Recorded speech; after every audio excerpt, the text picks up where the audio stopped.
I never thought I'd become a detective at 63 years old, but when you find medication you've never been prescribed, hidden in your weekly pill organizer, you don't have much choice. My name is Thomas Reed, and I've lived in my 2-story brick house in Edmonton for 37 years. My wife Margaret passed away 4 years ago from pancreatic cancer, and since then, I've managed just fine on my own. I was a high school math teacher for 40 years before retiring, and my mind is as sharp as it's ever been. At least, that's what I thought until 3 weeks ago, when my daughter-in-law, Jessica, started suggesting otherwise. It began innocently enough.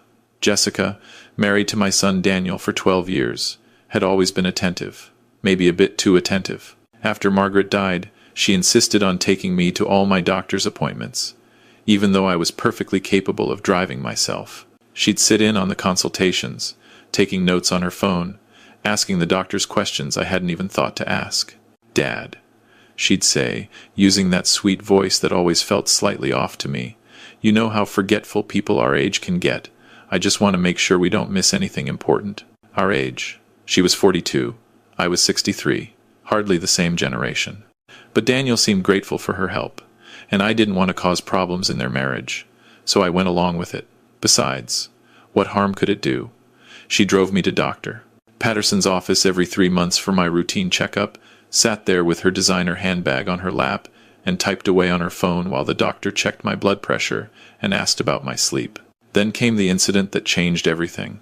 It was a Tuesday morning in late October. The maple trees in my backyard had turned that brilliant shade of red that makes Edmonton autumns so beautiful. I was organizing my weekly medications, just the usual stuff. A statin for cholesterol, a low-dose aspirin, and a vitamin D supplement when I noticed something odd. There were 2 extra pills in Monday's compartment that I didn't recognize. Small, white, round tablets with no markings. I stared at them for a long moment, trying to remember if Dr. Patterson had prescribed something new, but I would have remembered that.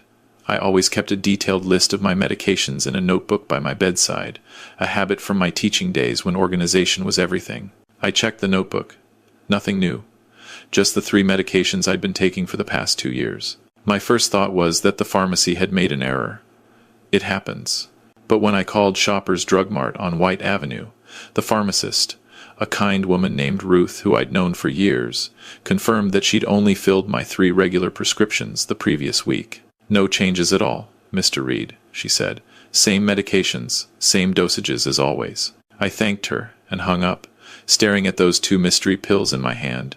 Someone had put them there. But who? I lived alone. The only people who had keys to my house were Daniel and Jessica, and my neighbor Mrs. Chen, who I'd given an emergency key to last year. That's when a memory surfaced. 2 days ago, Sunday afternoon, Jessica had stopped by unexpectedly. She'd brought over a casserole, her signature tuna noodle dish that I'd never had the heart to tell her I didn't particularly enjoy. She'd been in the kitchen for about 20 minutes while I was in the living room, watching the Oilers game. She'd said she was cleaning up, being helpful. My medication organizer sat on the kitchen counter. She'd have had easy access to it. But why would Jessica put unknown pills in my organizer? What possible reason could she have? I decided not to take them. Instead, I carefully removed the 2 mystery pills and placed them in a small Ziploc bag, which I hid in the back of my sock drawer. If I was wrong about Jessica, I didn't want to cause alarm. But if I was right, I needed evidence. The following Sunday, Jessica came by again, this time with homemade soup, and once again, she spent time alone in my kitchen while I was occupied elsewhere. This time, I deliberately set up a small webcam I'd ordered from Amazon, positioning it on top of my refrigerator, angled toward the counter where I kept my pill organizer. When I reviewed the footage later that evening, my hands were shaking so badly I could barely hold my phone. There she was, clear as day, opening my pill organizer and dropping tablets into several of the daily compartments.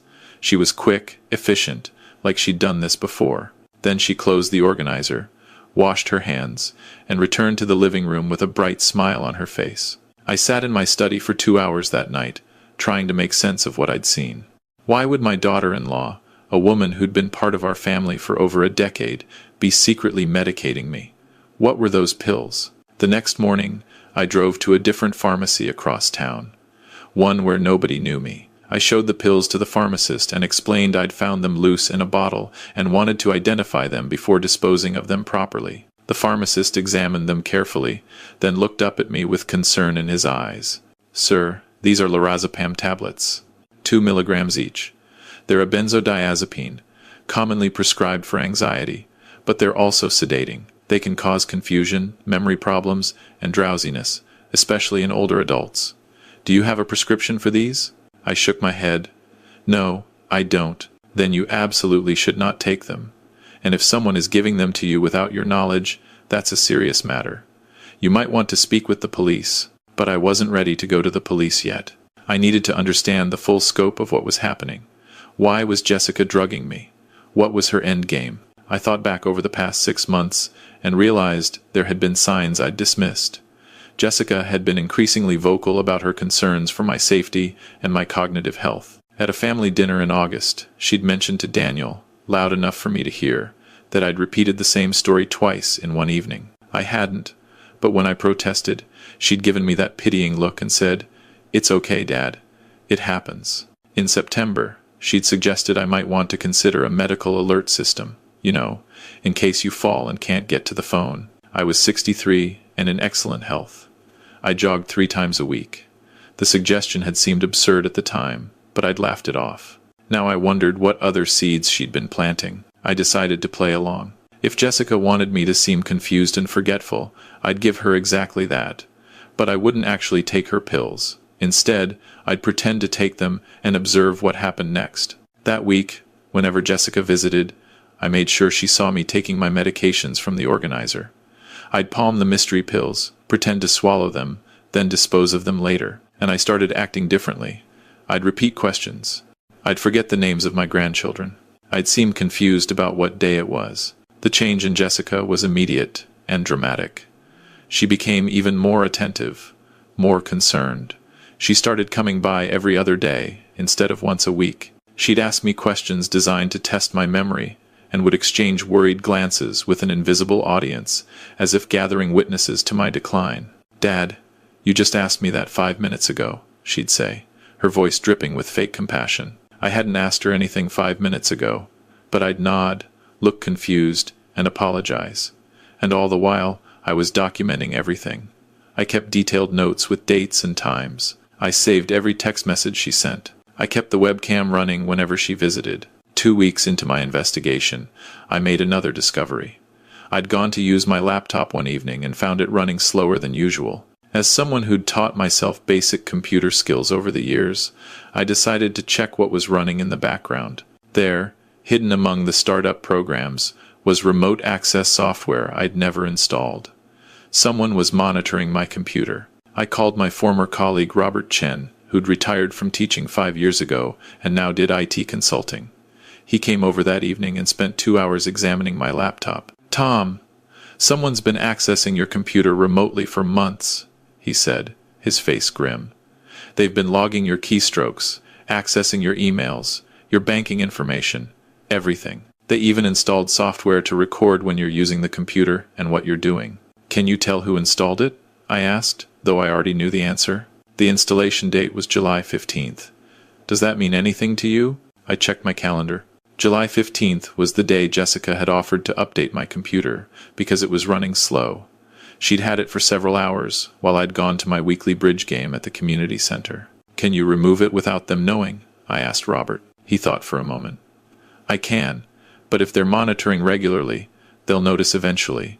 Better question is, what do you want to do about this?" "I want to know what else they're doing," I said. "Can you make it look like the software is still working, but give me access to see what they're seeing?" Robert smiled. It was the same smile he used to give when a particularly clever student solved a difficult problem. "I can do better than that.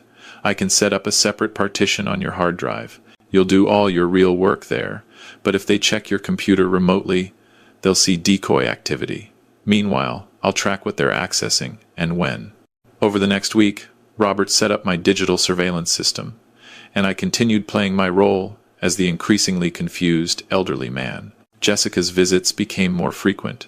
She'd let herself in with her key, often when I wasn't expecting her. She'd check my pill organizer to make sure I was taking my medications. She'd go through my mail, my papers, my files. She thought I didn't notice, but I noticed everything. And then came the breakthrough I'd been waiting for. I'd left my decoy email account open on my laptop, as Robert had instructed. In it, I'd composed but not sent an email to my financial advisor, asking about the process for adding a power of attorney to my bank accounts. I'd written it to sound like I was confused about my finances and wanted help managing them. That evening, Jessica called Daniel.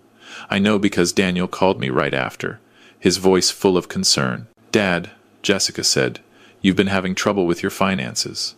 She said you asked her about getting help managing your money. Is everything okay? "Oh, did I say that?"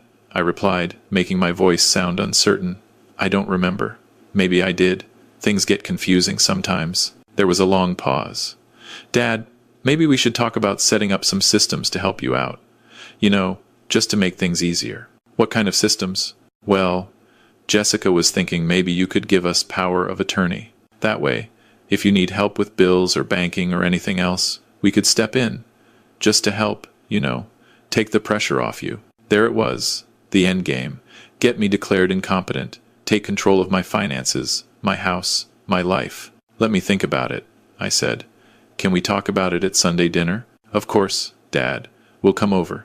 Jessica's already planning to make her special roast." After I hung up, I sat in my study and looked at the folder of evidence I'd been compiling. Bags of pills.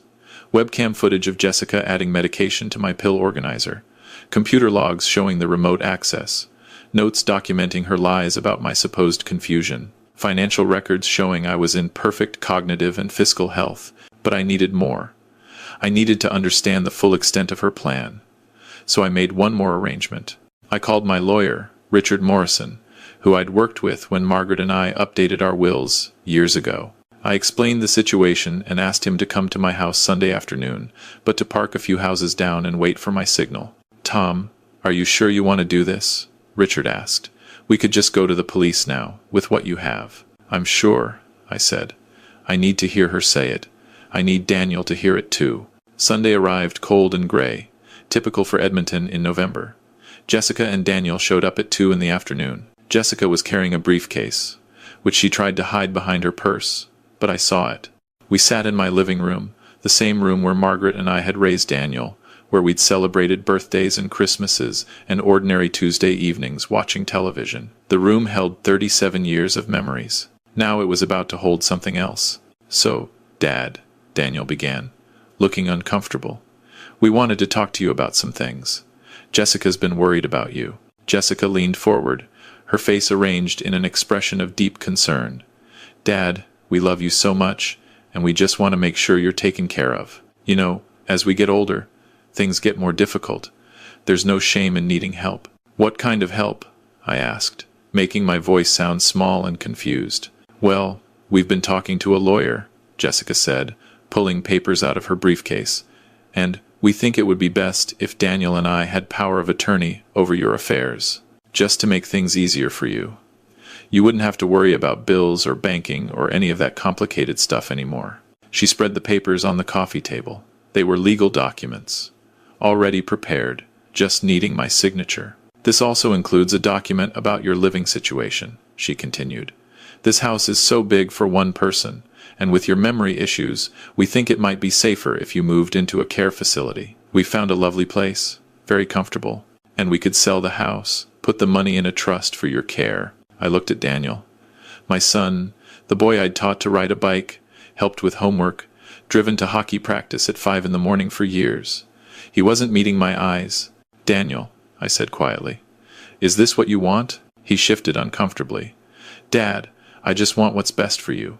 Jessica says you've been really confused lately, forgetting things, repeating yourself. Maybe it is time to think about getting some help." "What if I told you I haven't been confused at all?" I said. "What if I told you every moment of forgetfulness, every repeated question, every sign of cognitive decline was an act?" Jessica's face went very still. "Dad, that's exactly the kind of thing someone with dementia would say.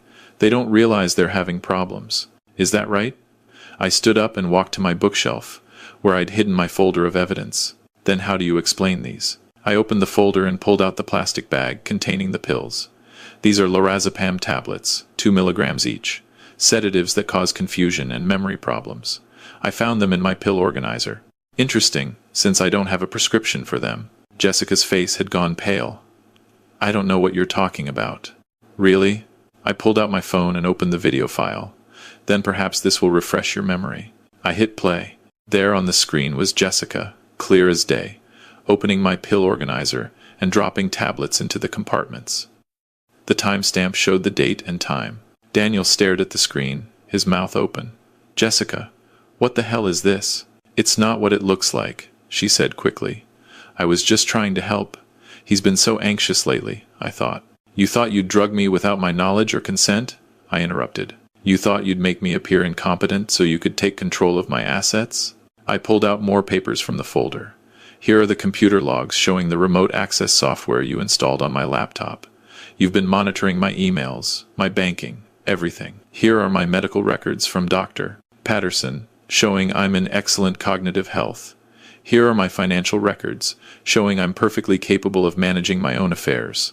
And here, I pulled out the final document. Here is a recording of you telling your friend Melissa on the phone that you were going to speed things along with me because you and Daniel need money for your real estate investment, and your credit cards are maxed out. Remember that call? You made it from my kitchen 3 weeks ago. You didn't know I'd left my voice recorder running. The room was completely silent, except for the sound of traffic outside. Daniel's face had gone from pale to red. Jessica, tell me this isn't true. Tell me you weren't trying to have my father declared incompetent so we could take his money. Jessica stood up abruptly. You don't understand, Daniel. We're drowning in debt. Your salary isn't enough, and my boutique is failing. Your father is sitting on a house worth $800,000 in retirement savings he's never going to spend. Why should we struggle when you could just steal from me? I finished. When you could drug me, manufacture evidence of dementia, and have me locked away in a care facility while you liquidate my assets? It's not stealing, she said, her voice rising. You're going to die someday anyway, and it would all go to Daniel. We're just accessing it early. By destroying my reputation, my autonomy, and my health, I said. By making everyone think I'm losing my mind? By violating my body with drugs I didn't consent to? Daniel stood up, his face twisted with anger and grief. Get out, he said to Jessica. Get out of my father's house. Daniel, don't be ridiculous. Get out, he shouted. I can't even look at you right now. Jessica grabbed her purse and briefcase, her face a mask of fury. You're both going to regret this. I'll take you for everything in the divorce. No, I said calmly. You won't, because I've already contacted the police, and there's a detective on his way here right now. You're going to be charged with fraud, forgery, unlawful confinement, and administering a noxious substance. My lawyer is also prepared to file a civil suit. By the time this is over, you'll be lucky if you're not in prison. As if on cue, there was a knock at the door. I opened it to find Detective Sarah Mitchell, who I'd been in contact with for the past week as I gathered evidence. Behind her was Richard Morrison, my lawyer. Mr. Reed, Detective Mitchell said. Is this Jessica Reed? Yes, I said. And I'd like to file formal charges. What happened next was a blur. Detective Mitchell read Jessica her rights, proper ones about remaining silent and having an attorney, not the garbled version from some amateur script. Jessica was taken away in handcuffs, still protesting that she'd done nothing wrong, that she was only trying to help. Daniel sat on my couch with his head in his hands, crying. I sat next to him and put my arm around his shoulders, the way I used to when he was a boy and had scraped his knee or lost a hockey game. I'm sorry, Dad, he said through his tears. I should have known. I should have questioned her more. I should have trusted you. You trusted your wife? I said gently. That's what you're supposed to do in a marriage. How could you have known? I feel so stupid, so blind. You're not stupid, son. She was very good at manipulation. She'd been planning this for months, maybe longer. Even I didn't realize what was happening until I found those pills. We sat there for a long time, father and son, while the autumn sun set outside and the temperature dropped. In the weeks that followed, the full extent of Jessica's scheme came to light. She'd been forging my signature on documents, attempting to access my bank accounts, and had even contacted a real estate agent about listing my house, claiming to be acting on my behalf. The remote access software on my computer had logged everything, providing a digital trail of her activities.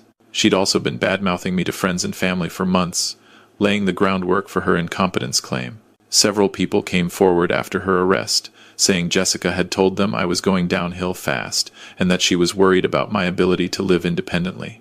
It was a sophisticated, long-term plan.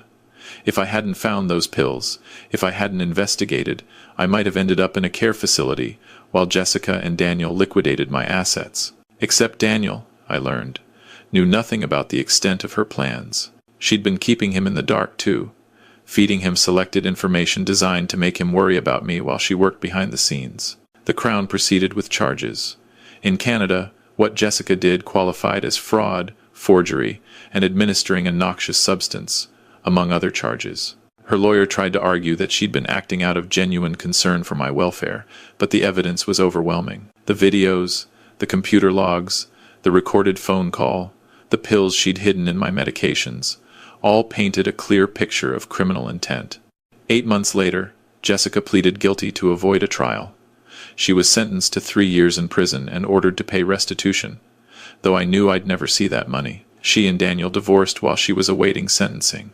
My son lost his wife, and my grandchildren lost their mother, at least temporarily. It was a heavy price. But it was the price of Jessica's choices, not mine. Daniel and I rebuilt our relationship slowly. He moved into his own apartment, started therapy, and began the long process of healing from the betrayal. The kids, Emma and Jack, spent weekends with me, and gradually, normalcy returned to our lives. I still live in my house in Edmonton. I still jog 3 times a week. I still have coffee with Robert Chen on Tuesday mornings and play bridge at the community center on Thursdays. My mind is as sharp as ever, perhaps sharpened even more by the experience of having to defend it. But I learned something important through this ordeal. I learned that elder abuse comes in many forms, and sometimes it comes from the people you'd least expect.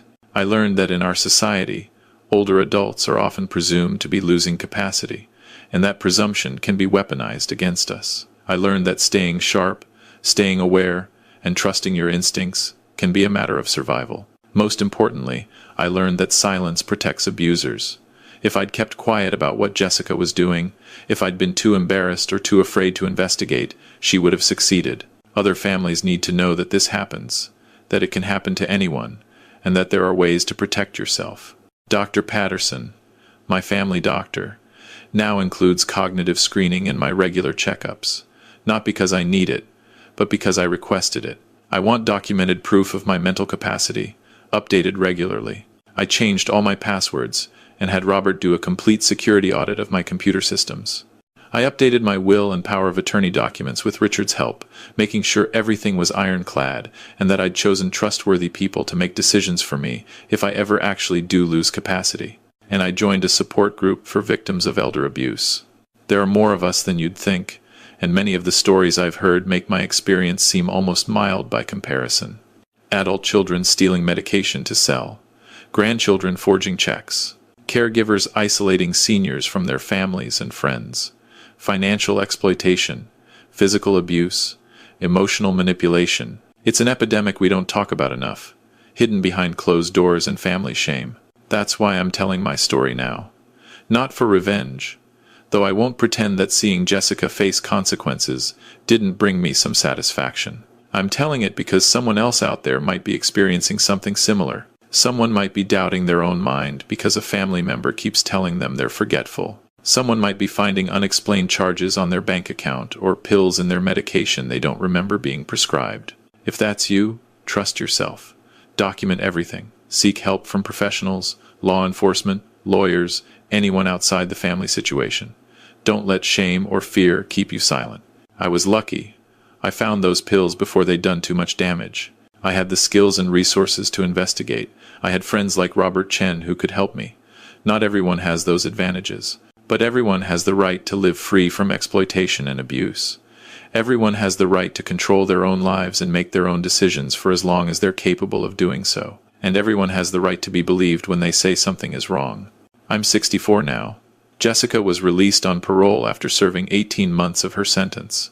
I'll never see or speak to her again, and that's fine with me. Daniel has a new partner, a kind woman named Rachel, who my grandchildren adore. Life has moved on, but I still think about those pills sometimes. 2 small white tablets that could have changed the course of my entire life. 2 small tablets that represented months of planning and manipulation. 2 small tablets that I almost took without question because I trusted my daughter-in-law. Trust is a beautiful thing, but blind trust, especially when something feels wrong, can be dangerous. So, I'll end with this. If you're reading this and you're worried about an older adult in your life, talk to them. Really talk to them. Listen to their concerns. Don't dismiss them as confusion or paranoia. And if you're an older adult who feels like something isn't right, speak up. Seek help. Document what's happening. You are not confused. You are not paranoid. You are not imagining things. Sometimes, the people we trust the most are the ones who hurt us the worst. But that doesn't mean we should stop trusting everyone. It means we should trust wisely, trust carefully, and trust ourselves first. Thank you for listening to my story. I hope it helps someone out there who needs to hear it. Where are you watching this from, and what time is it there right now? Have you or someone you know ever faced a situation where a family member wasn't what they seemed? I'd like to hear your stories in the comments below. Sometimes just knowing we're not alone makes all the difference. Until next time, this is Thomas Reed, reminding you to stay alert, stay sharp, and trust your gut. And remember, growing older doesn't mean growing powerless. We have the same rights, the same dignity, and the same worth as we've always had. Don't let anyone tell you otherwise.